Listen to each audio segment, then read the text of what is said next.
Happy Friday, South Florida. This is meteorologist Erica Delgado. The weekend is finally upon us, so if you want to start your weekend off early, my beachgoers out there, temperatures will be topping out in the lower 80s today. Of course, that rip current risk will remain on the lower end of the scale today, but could become a little elevated as the weekend goes on.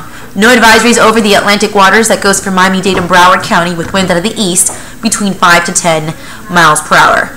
Super Bowl Sunday. If you know anyone going out to the game, or if you'll be there, temperatures will be in the lower 70s at kickoff as the Patriots take on the Falcons. Temperatures will be in the lower 70s, mostly cloudy skies, but closer to home, we're expecting temperatures to remain in the upper 70s, a little more on the comfortable side as far as the rain is concerned.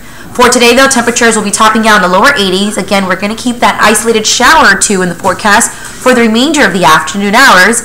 And then a slight chance, of course, for your Saturday and Sunday, as we are still expecting winds to remain out of the east.